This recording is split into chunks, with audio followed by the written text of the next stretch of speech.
Hi, on this episode of In Lifting Color, we talk to Coach Jen Hunter Marshall. She tells us about her experience as a Black woman, being a 10-year CrossFit gym owner, CrossFit seminar staff, and a mom and a wife. Enjoy!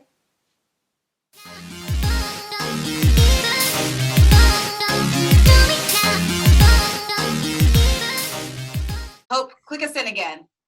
There you go, Hope. There you go. Yes. Hi, and this is In Lifting Color. I'm Jess. I'm Brandon.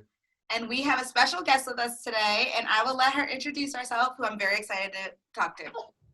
Okay. Well, hi, I'm Jennifer Hunter Marshall, and I'm coming to you from New York, Long Island specifically, and here to talk about CrossFit, being a woman, being Black, and all fitness related. That was a great intro.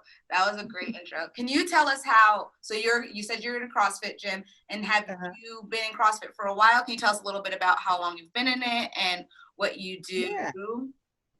Okay. So my husband and I own CrossFit Garden City, and we're almost 10 years old. So in November will be 10 years. Woo! Yeah, woo! But I started doing CrossFit rather in 2006. I was introduced to it. I came from a bodybuilding background, so that was like, what is this? I used to call it the wow. It was the workout of the week, because that's all I did. I was like, no, I'm still gonna hit my bis and tries. And then, got sold on it and did the last bodybuilding show I did actually was just CrossFit, yoga at the time, and paleo. It was what I did for my diet, and I won my weight class and best poser because I like to dance. But then I was sold on it. So 2006, I started the journey, but I have been in the fitness industry since mid 90s or early 90s, working Gold's Gym, doing all of that stuff. Like the bodybuilding was my main fitness, I guess, for what I did for fitness. So I had to do some type of competing, and that was the only thing that was around at the time. And worked in traditional gyms for years. And then when we moved out to Colorado, it's one of those, what is it? When you meet somebody, they either there for a reason, a season, or a lifetime. Yeah. And my husband just happened to meet this guy one time, mentioned CrossFit, and he read everything about it at the time. And he came home, he's like, we have to do this. And I was like, I don't know. And that's the workout of the week happened. And that was in 2006. And from evermore, our lives were completely changed, CrossFit. So that was 2006, 2008. I did my level 1 and level 2, and then got tapped to intern for their seminar staff. And actually, we returned from our honeymoon, and that weekend we did our first internship for CrossFit. Wow. So from Mexico to New Jersey in November. That was fun. And, about to travel. Yeah, oh my goodness. Yeah, that's been how we got started. Wow. So were you the first Black woman to do that? I believe so. I haven't seen another one in 12 years, like on seminar staff as it exists today. Like before I got on staff, there have been others. The process was different, but in the last 12 years, I've been the only Black woman on seminar staff. Wow. We have now that we have the Latin American, and not just Latin America, but in Spain too. We have other seminar staff members from around the world, so we have a lot of representation from other places. But Black women, I think it's pretty much me. Unless somebody holding out on me, I don't know about. But it's I think you would know. I think we gravitate towards each other. But yes, I think so. But yes. Wow. Have you watched the diversity of the groups that come in as interns or come into seminar staff? Have you noticed any change, or do you feel like the diversity has pretty much stayed the same? Or even just watching your own box evolve, have you noticed any changes in the members in the CrossFit space? Let me see. And that's a question that I've asked myself over the years, because I think just in general in the fitness industry, I've been one of, we got Hunter. Hello. Can you say hello? This is the other. Hi, Hunter. You were going to stay out there. No. Well, I think about my experience in the fitness arena in general, there's not many. Right. So I think like what's happening in CrossFit is kind of consistent, I think, to a degree with like what you see throughout. Like when I started at Gold's Gym back in the day, I had my coach, I had a black coach, but when I look at the membership base, it was mostly white. And so so there was like maybe 3 of us that were trainers there. And then when I got into CrossFit, I didn't notice a lot of Black people in it at the time, but there were some, but we just didn't see each other all the time. And I if I had to pinpoint like a reason why I got into it when I did, well, my husband's white and he was doing it and said I'd never let him outdo me, so I had to do it. So I think that brought me into the space maybe sooner, like where we weren't like picking up on it in large numbers back then. And then I saw like a shift. I want to say not a shift even, but I saw more Black people maybe like 2012, 13, 14 getting involved in CrossFit. So in 2008, I just didn't see as many. And I didn't even like think about it at first because I was just so used to being one of few. Right. I can't get you right now, Bubba. Wait a second. Can you say, hey, can I wait a second? Hi. Hi. Yeah. So I hope that answers your question. I was kind of around, like I've seen, I guess, yeah, I've seen more Black people in CrossFit now from when I began. Yeah. But again, I don't know if that's just because we're not in the fitness space as much or just been my experience. I haven't seen as many. So I can say like, if we weren't marketed to or we just weren't doing it. Yeah. Do you feel like as a person, the one of few, kind of like you're saying, do you feel like there's been conversation about, like at least in HQ spaces, like, do you notice diversity or has there been ever any comments where you're like, that was weird? Is it because I'm Black that was weird? I'm the only Black person representing. And I don't know if you mentioned if you were the only Black person or just the only Black woman. No, I'm just the only Black woman. There's several Black men that are on staff. Okay. So I've always seen, so it's always been, I'm not the only one. Yeah. So there's been any like conversations about directly like, oh, we need this, or there's not enough of this. So I think at least everybody that I've encountered and come across, it's always been we take people as they are, who they are, like, and that's what attracted me to the sport. I didn't feel like it wasn't for me. I didn't feel like I wasn't welcome. I guess that's what I'm saying, but I just didn't see as many people gravitating towards it. So that might be just my experience of being, sorry again, Jess, let me see if I can put them down. Play with Sissy on the floor. Play with Sissy on the floor. Sit down, play with Sissy. Okay. There we go. There we go. Now she's quiet. You sit down. Yeah, to speak to that question, I don't think there's been any like direct conversation around it. I think it was just always assumed like there is some, or like how much is enough. And I think about statistics, like maybe one Black woman on staff, statistically that's the number that it would be based on how many people there are. Right. If you're not saying that there's a quota to fill, but how do I like try to think about in terms of diversity of numbers? Is it right? I don't know. Could there be more? I don't know. Yeah. Yeah, that's a tough question. How about in your gym, like in your gym specifically, have you noticed diversity within your box or people coming in to do CrossFit? Have you noticed a rise in numbers, a drop in numbers, or no real change that you can acknowledge?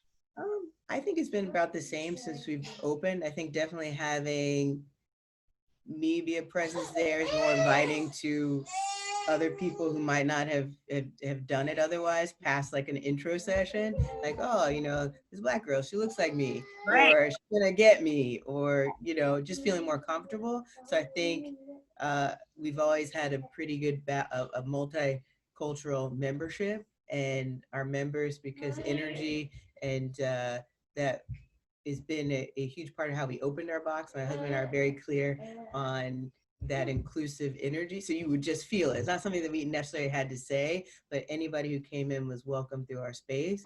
And our members, hey, quiet.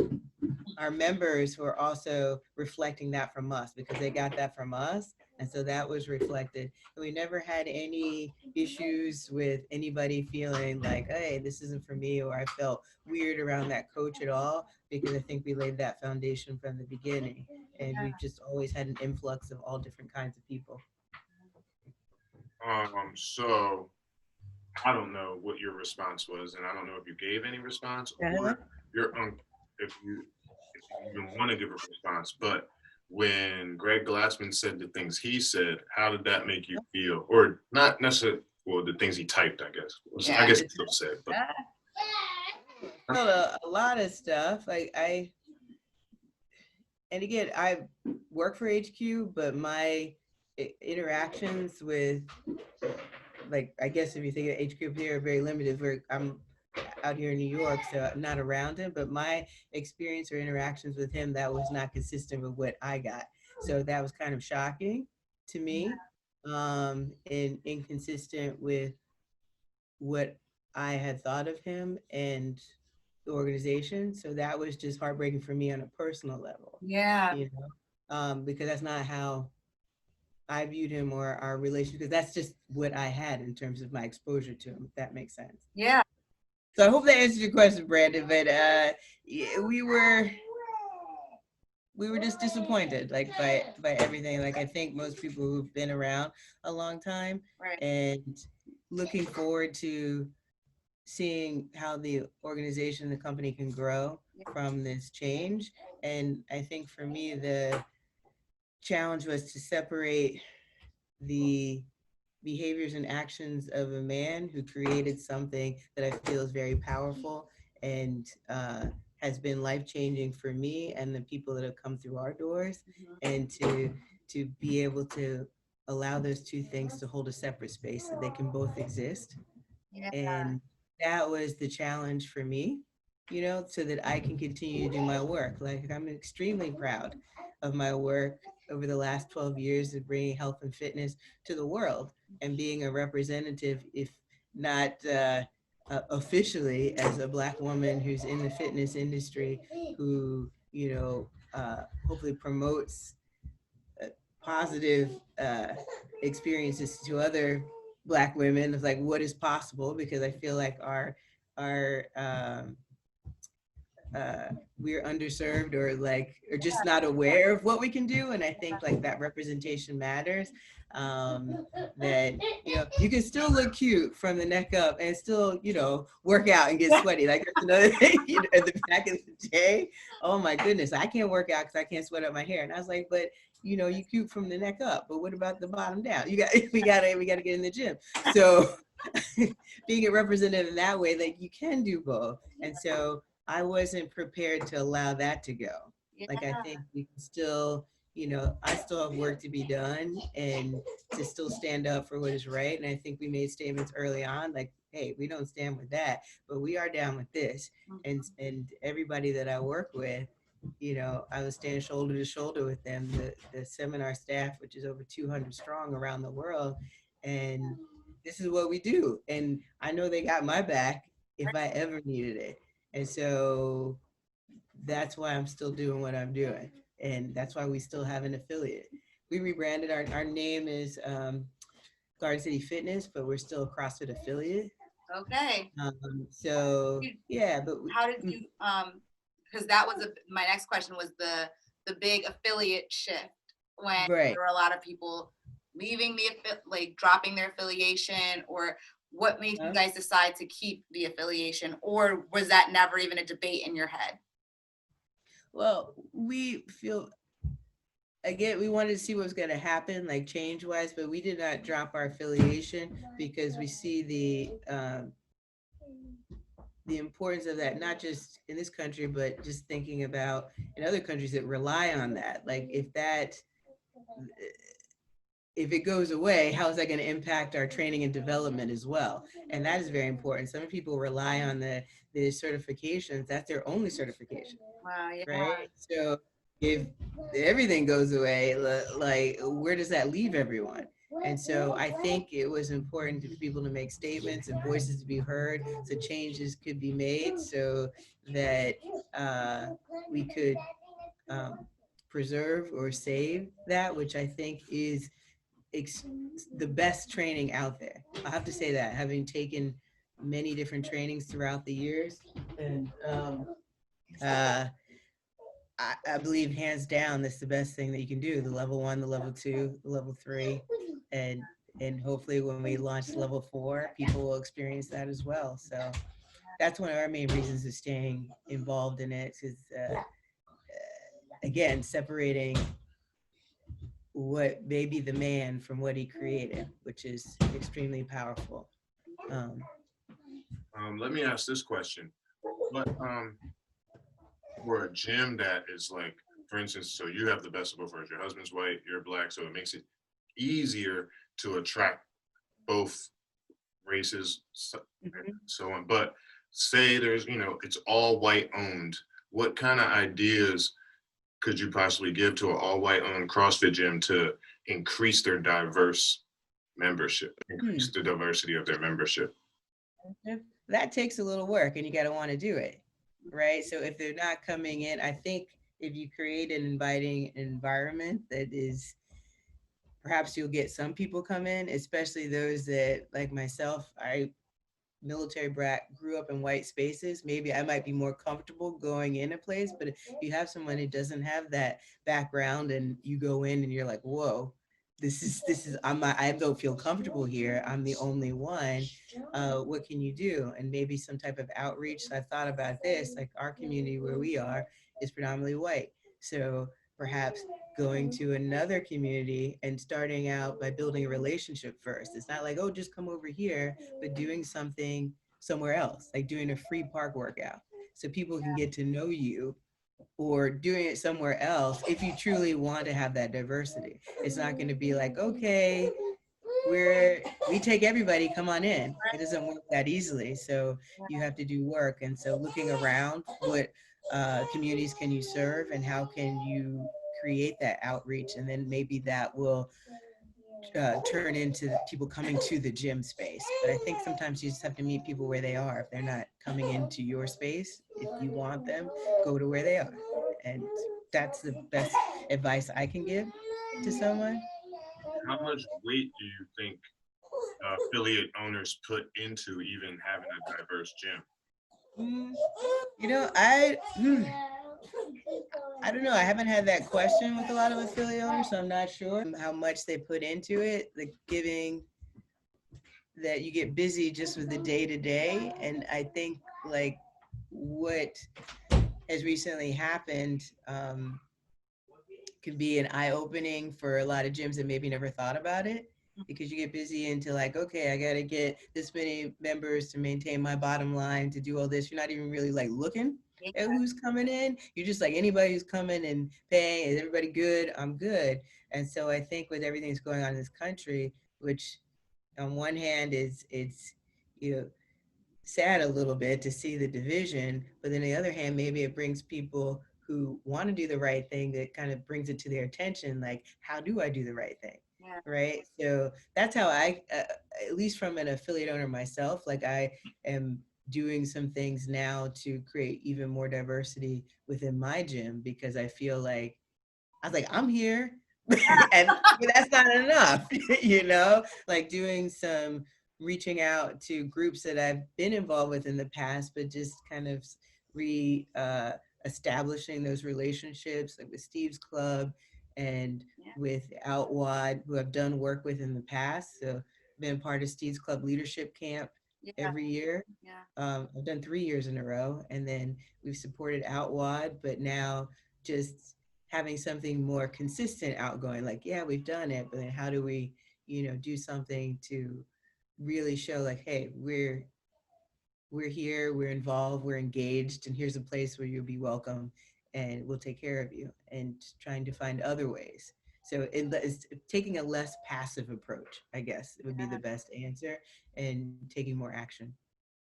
Yeah, I feel like the shift of the conversation has been, I think, enlightening and empowering, because I feel like it's one of those things where it's like, oh, you're ready for us to shine now. Let me get my speech. Ready. Yeah. So I think even thinking about that, how has that, I think there's also been more of a welcoming to the conversation. Like, I think people are willing to listen now, and whether that's because it's the right thing to do or it's also the trendy thing to do, with like social media portraying it as like, if you aren't posting this black box and saying I stand with the community, whatever reason, I think it's been great. But how has that affected even in your own gym? Like, I like how you said going out to other communities, because I think that's the first, a lot of the defensiveness I've heard has been, well, this is just our community that we're in. We can't help that our box isn't in a diverse community.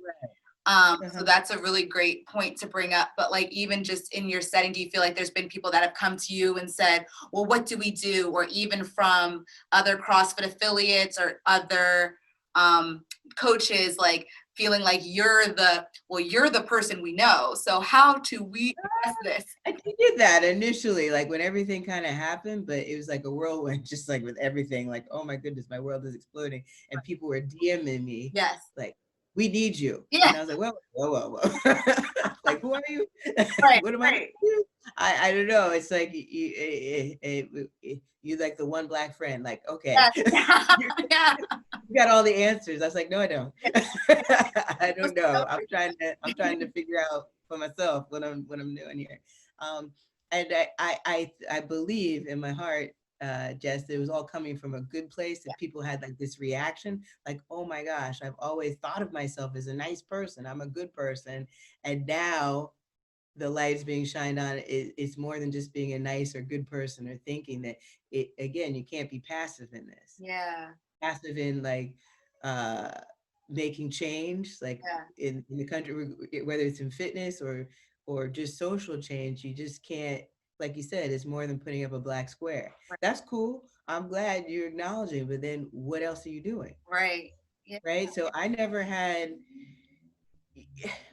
and I don't know, people may be upset with me. I wasn't so upset that CrossFit didn't put up a black square. Mm-hmm. I would rather say, these are some things that we're doing. What are you doing? Like, because you see people do it and some companies have been called out on it. It's just a knee jerk reaction. Like, hey, I better put it up so nobody comes after me. Right. And cancel culture. So that wasn't the thing. It's then like, what are you going to do? And I think they're doing things, and it takes time, but things are changing. Like I'm anxious to see what Eric is going to do. And he's made the statements that he's committed, and I'm like, hey, the scholarship program that they're offering now, like that's a good step. Listening to people and listening to all the voices that maybe, they felt like they couldn't be heard, and now is the time. Right. So if you have something to say, now is the time to do it. Get it out there. So that's kind of how I feel about it. If you feel, and that's the thing, if you feel uncomfortable in this moment as a gym owner, then maybe there's something more that you can do. Yeah. Like, so that's that little, voice in the back of behind you saying like, yes, you can do more. If you feel that, like, if you didn't feel it, that's fine. I did a piece once before. It's like having somebody over for dinner, right? And you say you send out the invitations, but then you're not ready for everybody that shows up. Right. in terms of like diversity. Like if I thought about diversity as a dinner, like I didn't have anything for the people who are vegan, who have celiac. I said everybody come, but I didn't plan for everybody. Yeah. So like just planning, like who's coming, and how can I make everyone feel welcome? Right. And it's more than just the invitation. Yeah. It's like that little extra step that you can do just so they know. Yeah. And especially if you have very few of a group, if we call it that, like if I only have like a handful of Black members, right, then appreciating how that might be for them. Maybe it doesn't mean anything to them. They live that's their environment all the time, and maybe that is a big deal. Mm-hmm. Like, how you doing? Check in. And it's not, I don't know that I want to be, if that were me, like somebody checking with me every 2 seconds, like, are you okay? Yes, I'm okay. I'm just Black. I'm not. It's, just little things. Like, I don't know. Just care and like having appreciation for everybody's experience is not the same. And I think that's the best that not the best we can do, but that's a step that we can take as affiliate owners. And then for everybody else who's like not an affiliate owner looking and making statements and judging people, we're all like small business owners too. Like we're all trying to make it. And, it costs money to, pay your rent, keep your lights on, pay your coaches, do all these things. So again, I think for the most part, I'd like to believe that everybody is trying to do the best they can, but can we always do a little bit more? Yes. And it just, finding ways to make that extra step or take that extra effort. Yeah. So This may be backtracking, but this might be a backtracking question, but with your tenure with the seminar staff, were you ever asked, even with the seminar side of CrossFit, and even headquarters CrossFit, were you ever asked diverse things, or even asked to just come in and maybe even do something executively to make it more diverse? Not asked directly. No, not that I can recall, but I know I've done things just myself, just not just being myself, but I tried to bring, so not on that level, because mostly my job has been like satellite, like you get a work gig and that's what you go do. So everything is virtual kind of, but I've tried to infuse diversity into the seminar experience for the participants that come. And that's just me. So I don't know what everybody else does, because I feel like that weight, and maybe I feel that more than anybody else because I'm the only one. Like when I stand up there, I'm a Black woman, and like how people perceive me, and I may be the only Black person all weekend. Right. Yeah. So how see if I answer this succinctly for you, Brandon. But how I brought things brought some diversity into the seminar setting is the stories that I tell. Like when I give lectures, making it very personal. So one that I would tell during the What is CrossFit lecture, and you guys have done your you've been through that. Brandon was. Brandon has, okay. So when we talk about expanding the margins of your experience, right, in the variance part, like it could be if we don't push out the margins of our experience, then there'll be areas where we're going to fail, like for maybe loss of game, mission, sport, life. So that comes at the end of the What is CrossFit lecture. And when I would give that lecture, I would talk about my dad, who is a retired Army colonel. And he was the first Black officer to be a Ranger instructor. Oh, wow. And I talk about when I give that part of the lecture, my dad telling me, and I'm upset with him because he didn't tell me how to swim. So he grew up in Florida, in Jacksonville, at a time when it was segregated. He couldn't use the public pool, it was white only. Couldn't go to the beach, that was white only. Fast forward, he went ROTC in college, went to Vietnam, came back, he wanted to be a Ranger. And so Rangers are elite soldiers, and you got to be able to swim. My father never owned a pair of trunks. And when they do the swim test, it's not just, doggy paddle out there. You jump off of you got all your gear on and you drop and you better come up. Yeah. And I was like, Dad, what happened? And I didn't hear this story until I was an adult. He said, I sank like a brick. All the brothers did. They had to come in and get me to pull me out of there. And the reason I tell that story is my dad was so determined. He was not going to allow his circumstance in life, which he had no control over, right? He had denied access, to deny him his dream, which he wanted to be that. He went on to become a Ranger. So he got up, he practiced his swimming the next time he did it, and he passed the swim test. He had weak Wow. swim right in the back, but that was him pushing me on the margins of his experience. So when I give that lecture, I talk about like, hey, you may be thinking about a workout, like I DNF a workout, but just think of broader sense of just life, a metaphor for life, like Yeah. pushing out the margin of your experience. So that was me bringing in like a very, and when I talk about it, like it's very real. People are like, whoa, your dad wasn't able to, you know, go to a pool, go to a beach because he was Black.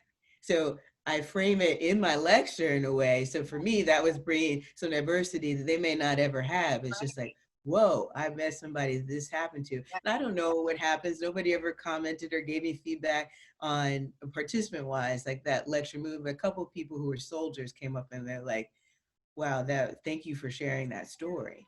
Yeah, that's powerful to even hear it now, because I think that's why I think even just thinking about why we made this channel, that's why we want these stories and voices to be heard, because even if, kind of going back to that outreach, even if your community or your box is not necessarily in a place where you can control your setting, right? I don't control who lives around me, but if I don't expose myself to stories of the people that aren't around me, then I'll never learn.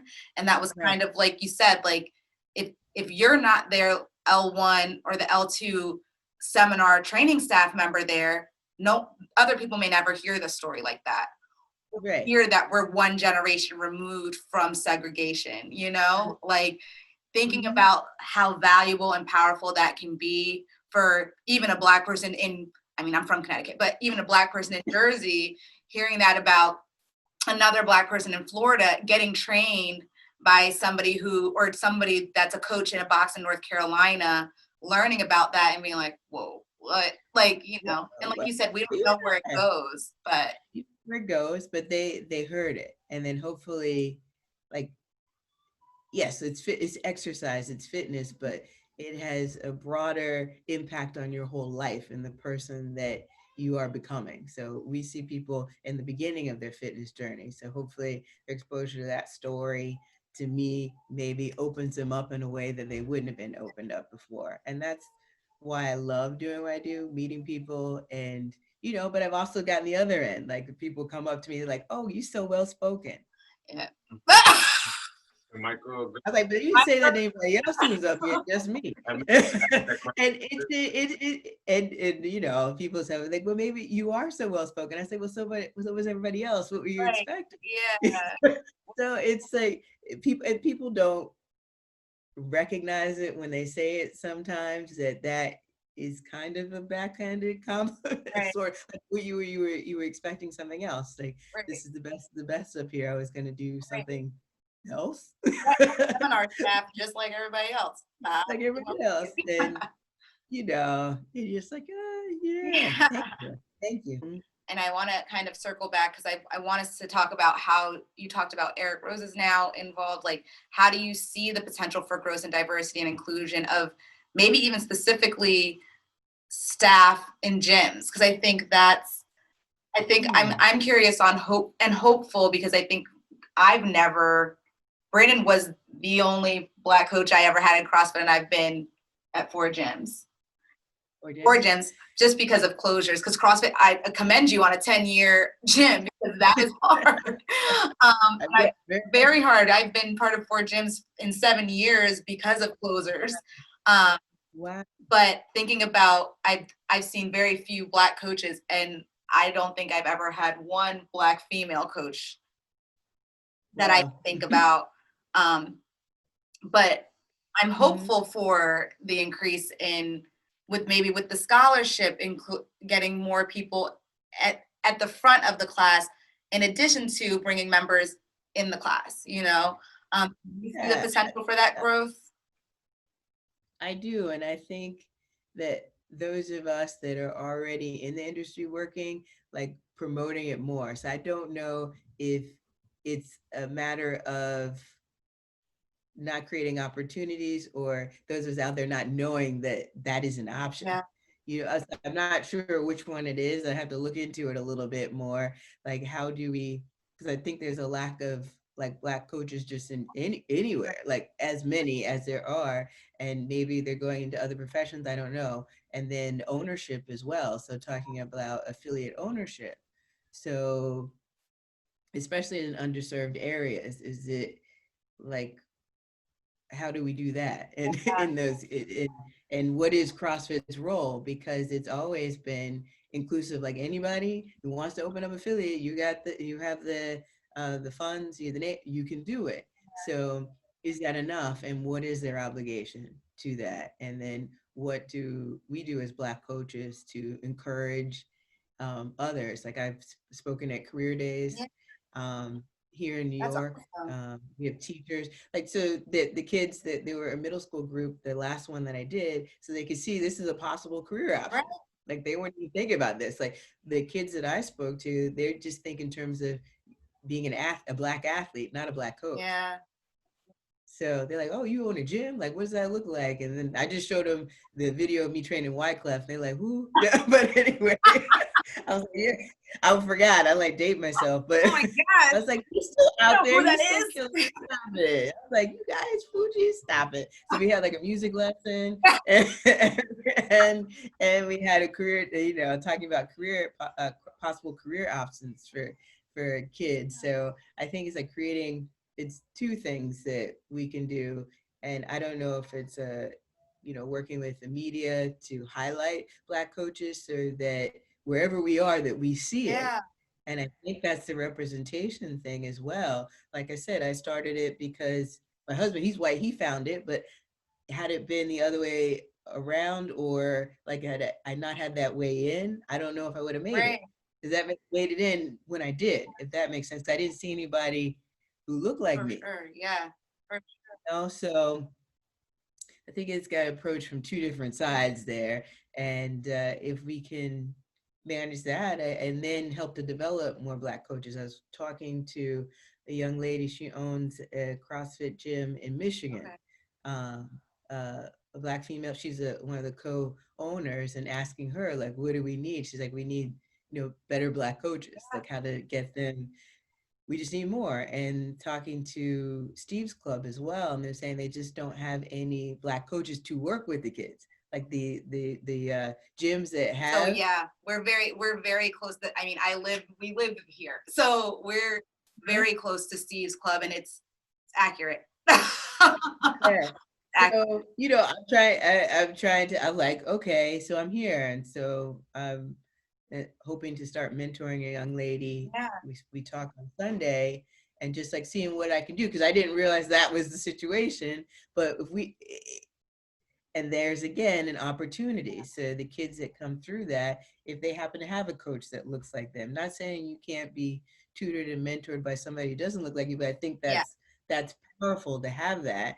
And I think studies show, at least in schools, like if you have Black teachers, like if you're Black and you have a Black teacher, you are more successful. A good, and not just Black teacher, but a good teacher too, because you see yourself, you're more successful. So I don't know, creating more opportunities for us to grow some Black coaches, and more opportunities for them to work and maybe own affiliates. This is awesome, but we now have a fun part of our show. Hopefully, fun, but we now have a fun part called This, That, or Other.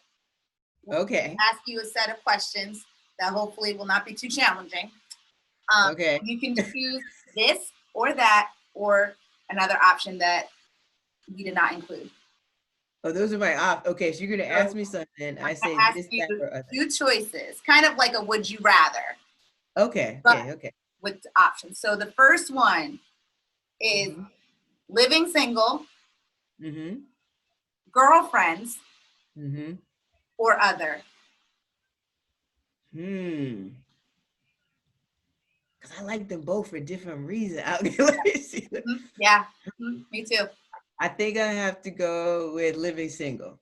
Yes, it's a classic. It's a classic. I mean, I always wanted to be Kim Fields when she was on Facts of Life, so I'm gonna have to go with girl. Okay. Tootie, I was Tootie. I was like, I want to be her. Okay, anyway. The Facts of Life. Okay, Right? that was a good one. That was also a good show. My That was a good show. Harrison, Mhm. yeah, all of them. So next one, fried chicken. Sorry, I have like chicken. Okay. Barbecue chicken Uh-huh. or other. Ooh, okay. I love fried chicken, but I'm celiac, so I can't have it anymore. And so I'm gonna go a barbecue chicken depend on the sauce, because then it might have gluten in it. So I'm gonna go with other right now. Other. We'll take the other. We'll take the other. All right, and now we have to throw in a little music. Okay. Whitney, Mariah, or other.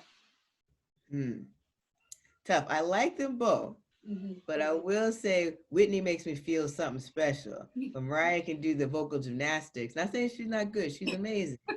Whitney, she touched my soul. So I'm gonna have to go with Whitney on that. Your heart. She's from Jersey. She's from Jersey. She is. She's from Jersey. Yeah. Look at you. Yeah. I'm going with Whitney. They're all good answers. There was no wrong answer on this test here. Okay. An FYI. But let's end it with that. And I really want to thank you for being here and taking the time. Well, thank you guys very much. Hope you're able to cut and paste like something good in there. He's the editor. He does all of it for me. Okay. Because I don't know. I like to talk. Okay, Brandon, I'm coming for you. Coming for you for seminar. Okay. All right. Well, it was a pleasure, guys. Thank you so much for having me. Thank you so much. And again, if you guys need me for however I can be helpful to you, just let me know. We always need you. The world needs you. Okay. Okay. All right. Bye, guys. Bye. We got that hookup now. You know. Lift and love all day, every day. Thanks for tuning in. Like and subscribe.